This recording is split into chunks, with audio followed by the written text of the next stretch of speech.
The Croods. I'm mainly doing this video because I did my video where I did the song about the Croods, which, if you haven't seen it, I'll have a link down in the description. It's going over surprisingly well, so I thought, as a follow-up to it, why don't I review the Croods? It's on Netflix and I have time, so I give it a watch today. Now, before I want to get into this, I just want to give you a bit of my background in regards to DreamWorks Animation.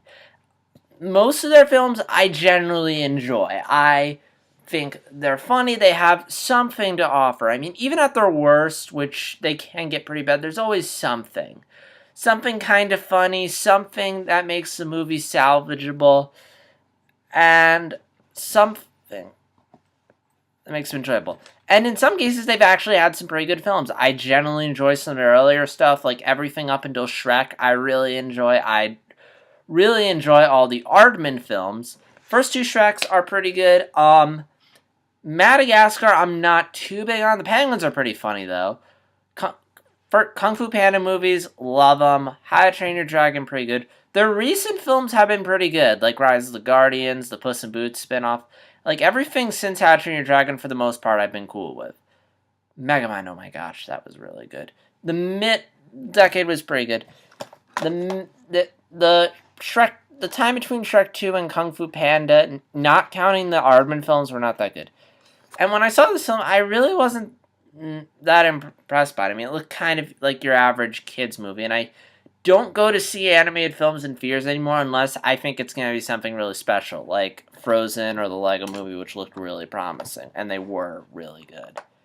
So I didn't go see this one. But, I was sort of curious to check it out. I mean, it seemed to have an audience. I mean, it was making a lot of money at the box office. It did get a Best Animated Film nomination.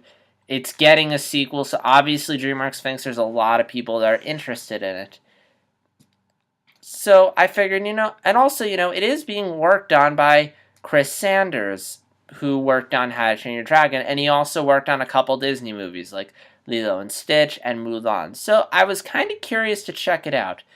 Now, hang on, I'm going to go onto IMDb real quick and see who else wrote it, because this movie was kind of disappointing for a Chris Sanders movie, because I didn't really feel his touch on the movie that much. And Chris Sanders, there was like one part of the movie where I felt his touch, the rest I didn't. And I feel like Kirk DeMarco, this definitely I really felt like Kirk DeMarco was in charge of most of the film, because most of the film wasn't that good. I mean, Kirk DeMarco, he's worked on Space Chimps, which I've heard is stupid, Racing Stripes, Casper's Scare School. Like, he really hasn't made anything really good. I mean, and I really get the sense that he was more involved in this film than Chris Sanders, which is really disappointing, because Chris Sanders is a really talented guy, and there's this one moment in the film in the last third where you see that creativity, and you're like, okay, that must have been Chris Sanders.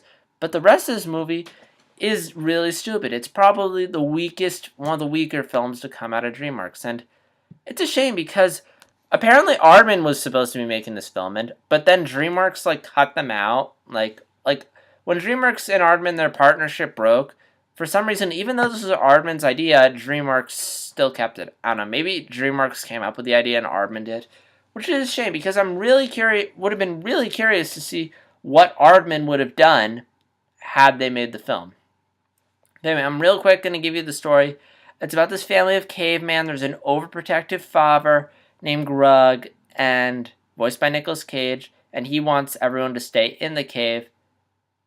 But his daughter, Eve, voiced by Emma Stone, wants to explore it. But then an earthquake destroys their cave, and now they're forced to find a new home. And according to this guy named Guy, I kid you not, his name is Guy, voiced by Ryan Reynolds, they need to get to higher ground or else they will die. And thus we have a journey movie. And the issue I have with the movie is that, for one thing, and again, I'll have my written review in the description so you can have more in-depth, this is just an overview, is that the film is very generic. The story has been done to death. You've heard it a million times. The film gives nothing new.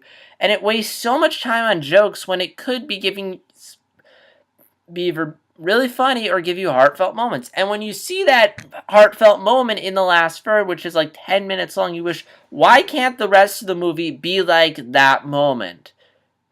But it's not. It's just generic running around. It doesn't have any originality of its own.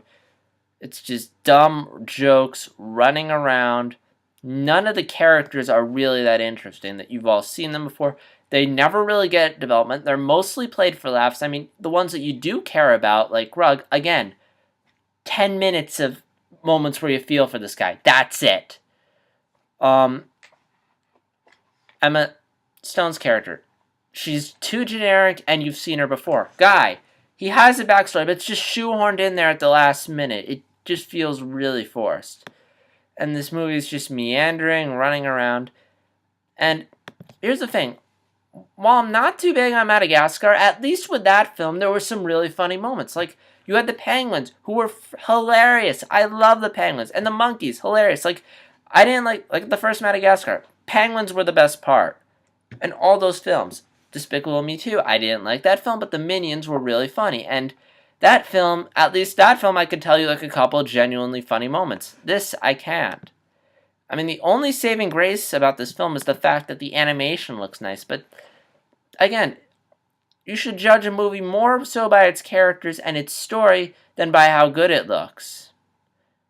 And it's a shame, because, again, if it just had either a better sense of humor or just took whatever worked in the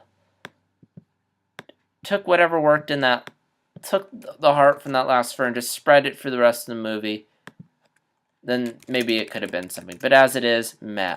I mean, if you have little kids, check it out. But other than that, I really wouldn't recommend watching this film. And unfortunately, it looks like Kirk DeMarco is coming back for the sequel.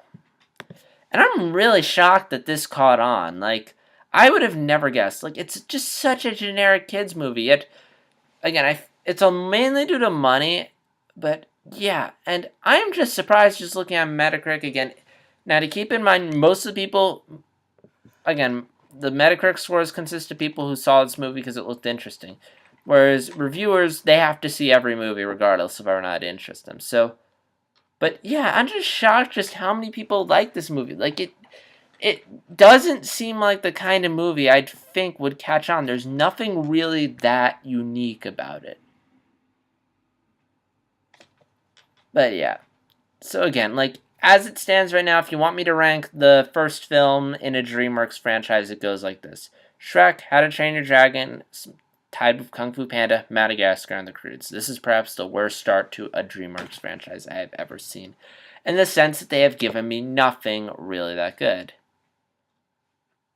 But who knows, maybe the sequel will be better. I doubt it. So yeah, so if you have been curious as to what I thought about the Croods, that's what it is. Just meh. Again, I don't hate the Croods. It's not the worst animated film I've ever seen. It's not like Food Fight or Kung Fu Food Fight or The Wild, but yeah, nothing worth it. Little kids will probably like it, though. So yeah, so what do you think of the Croods? Please comment below and let me know. This is JStars360, and I'll see you guys later. Oh, and tomorrow the Clone Wars comic comes out, so I'll be vlogging about that.